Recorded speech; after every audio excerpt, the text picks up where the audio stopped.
Hello and welcome back to the Bookshelf Odyssey. My name is Art, your friendly neighborhood bookworm, and today I want to talk a little bit about my Christmas reading. So I've got a cup of eggnog here with me, and I'm going to keep you company for a few minutes as we talk Christmas books. Now this month I haven't been posting a lot because I've been pretty busy with my Christmas podcast. That does take up a lot of time. And if you don't know about it, my Cozy Christmas podcast is available on all podcasting platforms. But on the podcast, I love reading stories and interviewing Christmas authors, things like that, where I hope to help you have a cozy time. But anyway, all that aside, self-promotion aside there, I just wanted to give a quick channel update, talk about some things that I've been reading this month, and then maybe give a little hint as to what's to come in the new year for my channel. First of all, one of the goals I had set for myself this year was to get to 1,000 subscribers, and I'm not quite there yet. So if you haven't joined, now's the time. I'd hoped to get to 1,000 by the end of the year, but it doesn't look like that's going to happen. I got pretty close though. I'm at about 160 subscribers away from that. So something I'll definitely be able to reach next year. So that's pretty exciting. And that's something I'm going to celebrate because for me personally, that's a huge milestone and is a number I never thought I would reach, to be honest. I really enjoyed getting an increase in viewers this year and getting to talk to more people and know more people. So I'm excited for what the new year has for this channel. Let's see. And then I do have some videos coming out. I recorded a bunch back in October, I think it was, or September even, and I just haven't gotten them out yet. So some of the reading wrap-up videos I have that will be coming out in December and January are actually from a few months ago. It is what it is. Okay. They were books I enjoyed reading and I wanted to talk to you about them. I just kept having things come up that I didn't have time to get them edited. But that's the life of the lowly booktuber, I guess. I spent most of my time reading instead of editing. Funny how that works. And then let's see. I'll just do a quick touch base quickly about Victober. I had a really good Victober, enjoyed what I read there. And the highlight definitely was reading an Elizabeth Gaskell novel, Sylvia's Lovers. That was a sad book, but one that really kept me turning its pages throughout the month of October. And then after that, I started reading Dombey and Son with Daryl, who doesn't have a booktube channel, but he's a follower of mine. And then Elle from Elle Thinks, I think is her channel name. I'll post the link down below. And we've been reading Dombey and Son. Now, I didn't really have that set of a schedule, and so I finished before they did. And Elle's a little bit farther ahead than Daryl is, so I've been trying not to give spoilers, but they're both getting close to the end of the book, and I cannot wait to see their reaction to how the book ends. And then one thing I have to look forward to in the new year is finishing reading all of Elizabeth Gaskell's novels. I have just Wives and Daughters left to read, and I'm going to be starting that in April. We're going to go ahead and do Gaskell here, Gaskell in April next year. It'll start on April 1st. I'll begin reading Wives and Daughters, and I'm not sure how long that's going to take yet. I don't have a schedule or anything, but it will probably last longer than April. I'm not sure. That looks to be a pretty chunky book, so I want to make sure I give it time. But I'm inviting anyone out there who wants to read along with me to let me know down in the comments. I know already some of you have expressed interest, and I'll try to reach out to you. But I want my final Gaskell novel to be a community project, and so if you've read it before, you're welcome to join and reread it, or if you just want to follow along in the discussion, if you don't want to reread it, but you know what happens and all that, join in. Please be careful of spoilers because, like I said, I've never read it before. I don't want it spoiled. And if you haven't read it before, I'd love for you to read it along with me, or if you want to reread. So that's something really, I think, is going to be really exciting in the month of April, and I can't wait to get to that. I'm just wanting this experience to be something special because I have really enjoyed reading Elizabeth Gaskell. So I'm going to open that up to the community and to let you know, Gask April will be happening hopefully April 1st. If something catastrophic should happen that delays that, then we'll move it back to Victober. But I would really like to let Wives and Daughters have its own month to so I can breathe in and read the atmosphere, the plot, all of it, just kind of be on its own there, because I tend to overread for Victober. And then I've been doing some Christmas reading that I've really enjoyed. First, let's talk about Dickens. Now, Katie at Books and Things has been doing a Dickens read-along of his Christmas novels. She's gone in publication order, and I've been reading. I haven't really been participating in the Discord chat very much. I'm sorry, I'm terrible at that, but I'm going to try to get better. New Year plans. But anyway, I have here the oops, it's upside down. The Christmas books of Charles Dickens. You can see just a beautiful made book with these gorgeous gold edges, and then the pages themselves are just thick, really nice pages, nice print there, as you can see. And this might be one of the books I've owned the longest. I bought it back in 98 or 96, maybe 96. I wanted a nice copy of A Christmas Carol that I could reread every year. And I wanted one that had some weight to it, that would look good as a decoration, but still be readable. And this meets all those criteria. Now, I'll use this to decorate with, but I also read it, and I've read it from it quite a few times. It's upheld at least 5 to 10 rereads. So a really well-made book, and it has a cover that is pleasant to touch. It's not like those Penguin hardback classics that have that real rough cover. And really, the only good I've been able to find with them are as decorations. For instance, this one here is The Tenant of Wildfell Hall. It's beautiful, but the scratchy surface, I just can't. I can't. So I don't know. I can't handle touching it. Ugh. So I thought I would rank the Christmas novellas here and talk just a little bit about them. So first of all, coming at number 1, no real surprise, is A Christmas Carol. I would love to do a deep dive on my channel someday about A Christmas Carol, and maybe next year. That will be next year's project. But what is there to say about A Christmas Carol? It's a classic for a reason. It tells the story of Ebenezer Scrooge and his redemption from being a miser to being kind, and embracing generosity to help those who are in need. I mean, it is not just a great Christmas story. It is a good philosophy to live by. Honor Christmas in your heart and try to keep it all the year. That is a message that ought to resonate with everyone. And then I would say my second favorite of his Christmas novellas is The Chimes. Although on this reread, I did feel like maybe it had dropped, but that could be because I had just reread it not that long ago, actually. So it might have just be the fact that it was a reread too soon.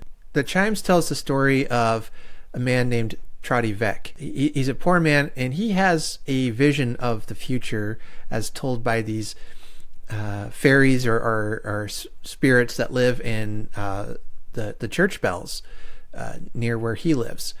And it's almost like a early version of It's a Wonderful Life. Whereas in that one, George Bailey sees what life would be like if he had never been born. Trotty Veck sees a vision of what life would be like if he were to die on that day, on New Year's Day. It actually takes place on New Year's. And to see that life and people have value. It's a very powerful message. At times maybe the story doesn't work as well as like A Christmas Carol does, but it's certainly, I think, worth a read. The third book I like is, this is where it gets hard, because The Cricket on the Hearth, The Battle of Life, and The Haunted Man and the Ghost's Bargain are all pretty much on level. So I would definitely put the Battle of Life as last. That's one that I've read twice. Okay, I've got it. So next is The Cricket on the Hearth, his third Christmas book, and really my third favorite.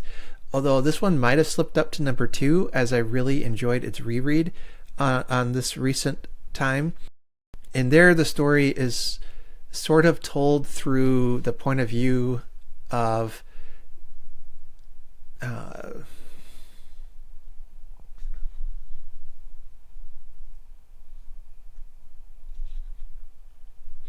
there's like household spirits that are in the form of a cricket on the hearth, hence the title. And there's a story of one day a stranger shows up at someone's house, and there's curiosity as to who that might be. And then after that, I would put The Haunted Man and the Ghost's Bargain. And though it's at number 4, I think it's really an overlooked classic. It's a story of a man who gets the ability to forget the painful things in his life. And so it talks about what we can learn from the hardships in our life and how that teaches us empathy and compassion. And even now, as I'm talking about it, I think I might have just moved this book up up a few steps as well. That's what's fun about rereading, is you get to rethink these things and re-experience things over and over again. All right, and then the last one, The Battle of Life, would be number 5. I've read it a couple times and I still couldn't tell you what that one's about. There's some people, girls getting married to some guys or something. I don't know. Maybe by the time I get to that, I'm just not in the mood to read it anymore, because it feels like that's a summary book, or it takes place in the spring or something. I don't know. It's an odd one. But so let me know what you think about those. But definitely, I mean, no contest is A Christmas Carol. I mean, it doesn't even seem fair to judge the other 4 against that one, because it's, to me, it's just so much better. Dickens just was at the top of his game when he wrote that, and very powerful, very short and punchy book that just gets to the point and does it in a beautiful way. Okay, so what are some other Christmas books I've been reading?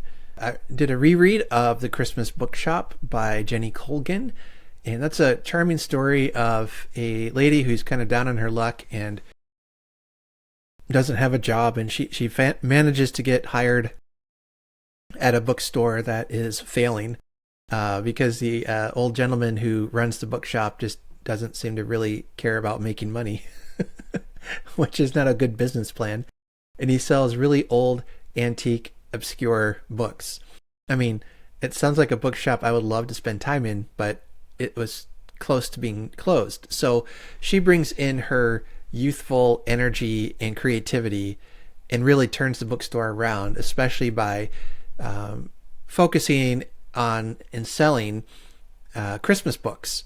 And so she turns this old bookstore into the Christmas bookshop. And, well, does it have a happy ending? I mean, it's a Christmas book, so what do you expect? But it's a good story, interesting characters, and a really charming love story. at its heart. And then I read a thriller set at Christmas time called You Better Watch Out. And this one was almost unbelievable in its setting. A group of strangers were kidnapped and knocked out, and they awoke in this abandoned town that has this giant perimeter wall around it. And it's the middle of winter, it's Christmas Eve, and there's booby traps all over. So like one person grabbed a bottle of water from an abandoned store to drink it, and it turned out the bottle was full of acid, and they died. Brutal, brutal. This is not a cozy Christmas read. And there was a really shocking twist at the end, or near the end, that seemed more like it was a twist that they just needed something to twist. I don't know. I'd have to reread it to see if I bought the twist, but the book as a whole was a lot of fun to read. It was very tense. I love that closed mystery type setting where, you know, this group of 5 people, I think it was, are being hunted by someone or something, and there's booby traps everywhere else they have to avoid. And don't read it if you get queasy easily, or if you're expecting a fun, cozy Christmas mystery. No.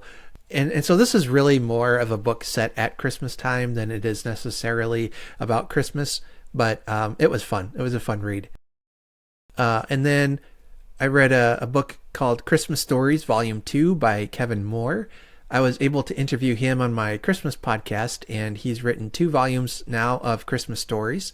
The first volume had, I don't recall how many stories in it, but a lot of them were of a more tragic nature, but at its heart there was hope and Christmas spirit, I would say. It's not that these were, you know, all depressing and ended tragically. You know, many of them were uplifting, but you had to get through the darkness first. And that's really what made these stories just work for me. In volume 2, there was a few more stories that were a little more lighthearted, including one that was just really fun to read called The Ragtag Sleigh Flyers, I believe is what it was called. And it basically takes place at the North Pole, and it's what happens if Santa is not, or his reindeer gets sick and they're not able to pull the sleigh. Really a lot of fun, a fun read. I think kids would like it, would like that story read aloud to them. Then I read a cozy mystery called Have Yourself a Deadly Little Christmas by Vicki Delany, and she writes the year-round Christmas mystery series. This was book 5, I believe, in the series, so I've got one more to read, then I'll be caught up. But it's always fun to spend time in Rudolph, New York, which is the fictional town where this story takes place. And the main character, Mary, she runs Mrs. Claus's Treasures. It is a store that sells like decorations, things like that. Her dad plays Santa often in town, and it's a town that celebrates Christmas year round. And I wish Rudolph were real, because I would just pack up and move right now. That sounds like a fun town to live in. I know not everyone wants to be around Christmas 24/7, but hey, I am what I am, right? I've been reading the Trollop Christmas books, or stories, that collection put out by Penguin, because for Kate Howe's channel, we're reading Christmas at Thompson Hall, which is such a funny, wonderful story. I love it. It's one of my favorite Christmas stories. And basically, it's a husband and wife, Mr. and Mrs. Brown, are on their way to Thompson Hall. Mr. Brown is sick and doesn't want to travel, and Mrs. Brown thinks that he's just being a grouch and needs to snap out of it. So as they're spending the night in the hotel one night, he's talking about how maybe they need to wait and they'll get there after Christmas Eve. It won't matter. But she really wants to be home at Thompson Hall for Christmas. So she sneaks out of their room one night to try to find some mustard plaster to help with his cold, and shenanigans ensue. So it's a lot of fun from Anthony Trollope. And then there are other stories in the collection. I think it has like 3 or 4 in it. And I don't recall what those are, but I'm going to go ahead and read those after I finish Christmas at Thompson Hall. And it's a short story. It'll take about an hour, hour and a half to read. But I read, it's about 60 pages, so I'll read about 20 pages a night with a cup of hot tea and next to the Christmas tree. Nothing better. And then to get back to a wintry, scary story, I'm reading Dead of Winter by Darcy Coates.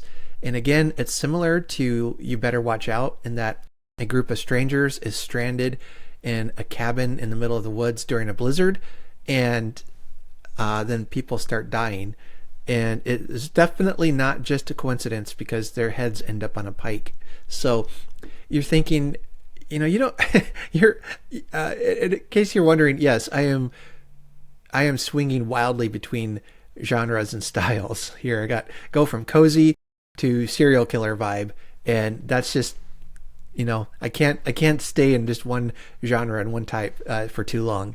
So I've been reading that. I've been reading a collection of Christmas reflections. It's called 7 Stories of Christmas Love, and it's by Leo somebody or other. I'll leave the picture over here, and that's been a really sweet, charming read. He writes just 7 stories about Christmas. The one I just read this morning had to do with when he was a boy and his Italian family lived next door to a Jewish family, and it was Christmas time and they realized that they didn't celebrate Christmas. So it talks about how these two families came together to find common ground during the holiday season, and they invited the Jewish family over to celebrate Christmas, and then the Jewish family celebrated Hanukkah with them and invited them over for dinner and for food and different things. What I love about that story was that they didn't let the differences separate them, but it brought them together, and they learned from each other, which is, hey, a lesson we should be learning today, right? And then I'm really looking forward today. I'm going to start reading A Boy Called Christmas, to be followed by The Girl Who Saved Christmas. And those are books written by Matt Haig. It tells a Santa Claus origin story, I think, in a very funny, heartfelt, creative way. I think I've talked about them before on my channel, but they are really well worth the read. You need, if you need some good modern Christmas reads. Another book I'm reading is one I heard a couple years ago from Katie at Books and Things. It's called Christmas Stories from the Household Words. And what it is, it's a collection of the Christmas editions of Household Words that Dickens published from 1850 through 1858. So it's a bunch of short stories set at Christmas time. They are not written by Dickens, but some of them are. But some were either co-written by him or written by others. And if you go to the Dickens Journal online, you can find the online information about these, and you can even find out who wrote what stories. Some of them in the later years were written by folks you'd recognize, like Elizabeth Gaskell and Wilkie Collins. And then there's some that I have no idea who they are, and so I'll enjoy learning about some of these authors. But I've started reading through the 1850 edition, and I'm enjoying it because I'm getting new Christmas stories that I never that I hadn't read before. One of the problems, however, is how they reprinted this. So it's like a facsimile, and as you can see, that print is really small. And you know what? My eyes aren't what they used to be. But I heard about that collection on Katie's channel, and another thing I like about this is that you get the whole collection of stories in collections like The 7 Poor Travelers that was published in 1854. Sometimes you'll see Dickens's stories collected in Christmas collections, but you won't get some of the other stories, and they are often really well worth the read. Like later in I think it's probably All the Year Round, he did a similar thing, and there's a collection there called like Mrs. Lirriper's Lodgings, and they'll tell stories. It'll be a collection of short stories that other writers wrote, but some collections won't include them. Does that make sense? I'm rambling. I'm sorry.